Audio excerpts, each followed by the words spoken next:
दादा, आपल्या शेतात मूग आहे आणि आपण मुंगावर आता वखर फिरवत आहे. काय कारण आहे आणि कशामुळे? दादा मूग तर पेरलेला होता. मुगाला कसं आहे, फुलावर सगळं जळून गेलं आपलं. दुवारीच्या मारामध्ये काही मला पाऊस थोडासा लेट झाला त्याच्यामुळे. आणि बिघ्याला 7 किलो प्रमाणे बी टाकलेलं. 4 बिघे शेत. 4 बिघे म्हणजे आज 28 ते 30 किलो बियाणं टाकलेलं आहे.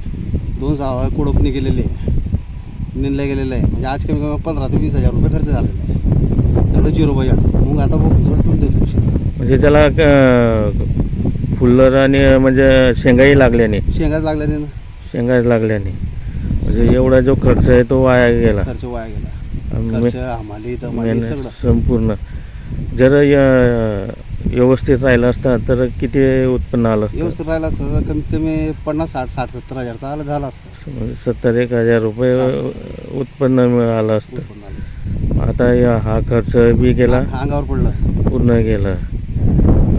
म्हणजे पाऊस जो आहे तो नियमित नाही आणि उशिराने. उशिरा पाऊस म्हणजे टायमावर नाही आहे. आणि मध्ये गॅप दिला, मध्ये गॅप दिला जातोय पाऊस. त्यामुळे यावर्षी मूग उत्पन्न कमी, बजेट झालं. 0, काहीच नाही राहिलं. काहीच नाही. एक बी शेंग नाही ना. नाही. काय नाव दादा आपलं? माझं नाव प्रवीण पाटील करता. काका, आपल्या शेतात मूग आहे आणि आज तुम्ही रोटा मारतायत, काय कारण आहे? ते कारण मुगाला शेंगा लागल्या नाही त्या कारणास्तव.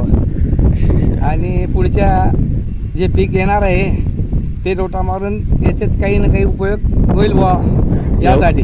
यावर्षी पाऊसही उशिरा आल्यामुळे उशिरा आणि पेरणी झाली. उशिरा पेरणी झाली, पाऊसही नाही आता.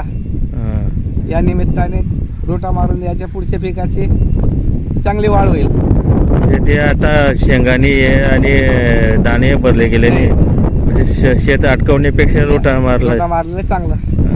किती आहे काका हे पूर्ण क्षेत्र? हे 90-95 आर. पूर्ण किती बियाणे लागले होते याला 25 किलो. 25 किलो. आणि खर्चही लागला असेल?